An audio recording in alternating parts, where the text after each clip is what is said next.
The Los Angeles Lakers are ready for the best training camp. They managed to keep their key players from last season like Jared Vanderbilt, Hachimura, Austin Reeves, D'Angelo Russell, and even secured Anthony Davis for the long term.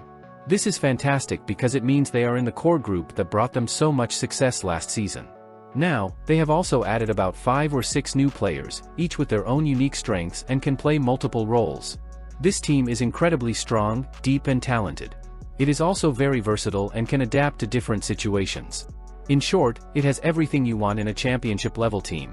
However, it's also important to note that this is essentially an entirely new team. Yes, the core players spent some time playing together last season, but they were only fully healthy for about 8 games before the playoffs. During the playoffs, they had about a quarter of the games of a regular season to build chemistry and understanding together. In fact, it is not enough time to establish a solid foundation. Last season, we saw problems with communication and understanding on the court. Sometimes D'Angelo Russell would make a pass and not connect, not because he made a bad pass, but because of a lack of communication. Players may have thought he was going one way and ended up going another. These types of situations can result in turnover or missed opportunities. You know, last season, there were some moments where the Lakers struggled with communication on the court. They couldn't always make smooth passes, like when D'Angelo Russell, Reeves, or LeBron passed the ball to someone, and it wasn't in the right position for the receiver. It forced the other player to adjust, and those little things are so important in basketball. The reason for these setbacks was the lack of time the team had to play together. They haven't had enough training sessions or game replays to develop that deep understanding. Even Anthony Davis faced challenges receiving the basketball in the right places. Take D'Angelo Russell, for example. He didn't have a full season to work with his teammates and say, "Hey, I like the ball here, so play like this." They just haven't had enough time to build that kind of chemistry and familiarity. But despite these challenges, one of the best plays in basketball was the pick and roll by D'Angelo Russell and Anthony Davis. It showed flashes of what this team is capable of. Now, as they chase their NBA championship dreams, the next step is to develop chemistry, camaraderie, and strong relationships on and off the court. Remember the Lakers team in 2020, they had something special. This current roster is even deeper and more talented than the 2020 team, but they need to build the same level of trust and understanding. Remember the 2020 squad? They had a brotherhood, real relationships, and fantastic chemistry. It was this chemistry that propelled them through the challenges of the bubble. They walked together, on and off the court, enjoying life. They cheered each other on, whether they were on the bench or playing. They waved those towels and got the whole team involved.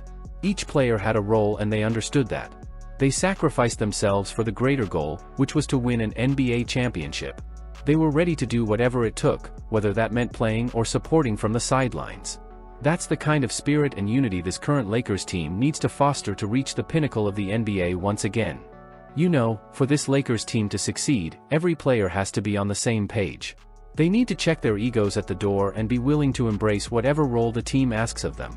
It means being okay with playing different minutes on different nights, whether it's 10 minutes one night or going all out for 30 minutes on yet another night. It's a team effort, and building that chemistry is key. What's great to see is how the Lakers roster is already working together. It's fantastic to witness them all putting in the effort, practicing together, and spending time on the court. They're not just sitting around, they're putting in the work. They're getting their reps in, having meetings, and sweating it out in the gym. This is what it takes to build that chemistry, the kind of chemistry that leads to championships. And it's not just the players, even Darvin Ham was there. He was working with the team, coaching, and getting in some quality practice time. Keep in mind that official training camp hasn't even started yet. LeBron's players-only camp is on the horizon, and that's another opportunity for them to come together and gel. What you're seeing here is them taking the initiative. They're not waiting for formal team events, they're putting in the effort at local gyms, schools, or wherever they can. This is the kind of dedication and teamwork that sets champions apart.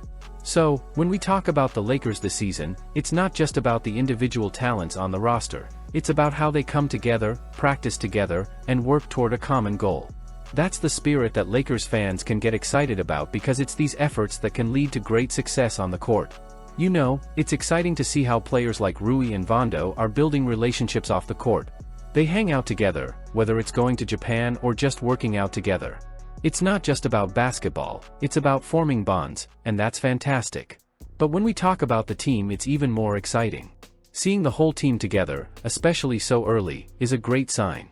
They are not waiting, they are doing extra work, attending additional training sessions, performing extra drills and improving their game. Now, let's talk about Darvingham. He has a challenging task ahead of him. Managing this lineup and deciding who gets how many minutes won't be easy. It can vary from game to game and opponent to opponent. For example, when facing a team like Minnesota with Rudy and Karl in the frontcourt, it might make sense to play a different lineup, perhaps Jackson Hayes and Anthony Davis, rather than the usual combination of Anthony Davis and LeBron. When facing a team like the Warriors, the lineup could change again. This flexibility is crucial and Darvingham will have to experiment with different combinations. But that's exactly what the start of the season is for, trying out different sets, trying out different looks, and trying out different units. Of course the goal is to win games, but you also need to take this time to figure out what works best. Starting the season with a few defects due to experimentation is not what anyone wants. Finding the right balance between testing new approaches and ensuring wins is the challenge. The preseason could be very valuable for the Los Angeles Lakers. But looking at our upcoming calendar, it's clear that we're facing some stiff competition. Simply put, our programming is no cakewalk. In fact, it is one of the most challenging schedules in the Western Conference this season and is among the 7 most difficult schedules in the entire league. When we just focus on the Western Conference, we come in second place in terms of schedule difficulty, behind only the Phoenix Suns. The interesting part is that this Lakers lineup has the potential to achieve something similar to 2020. We have all the right pieces in place. It's not an exaggeration to say that we have 6 players who can score between 20 and 30 points on a given night. Let that sink in for a moment.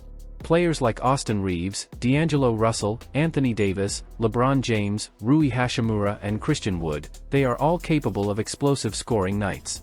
This level of firepower gives us a significant advantage. This means we don't need to rely on just 1 or 2 players to carry the load. It is a diverse and powerful offensive arsenal that can adapt to different situations. You know, it wouldn't be a big surprise at all. And I'm not even factoring in the possibility of players like Gabe Vincent having a hot game and scoring 20 points on any given night. Also, we can't overlook the potential for someone like Cam Reddish to catch fire and have a big night. Even the Taurean Prince could go off and have a stellar night. That's how deep and versatile this team is.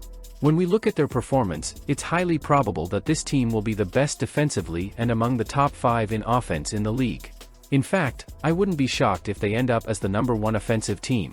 Let's put it in perspective, they averaged around 116 points per game last season, and the top scoring team, Sacramento, averaged about 120 points per game.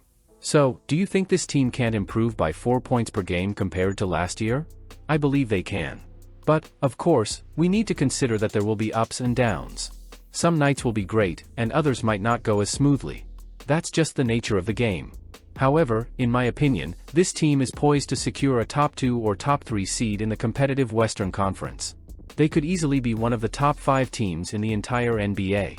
If they end up having the best defense and a top 3 offense, they might even clinch the #1 seed in the Western Conference. Now, I would love to hear your thoughts and opinions. Please share your feelings about this.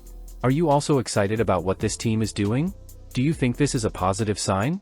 Or do you believe that this off-court connection is simply no big deal? Let me know your perspective in the comments below.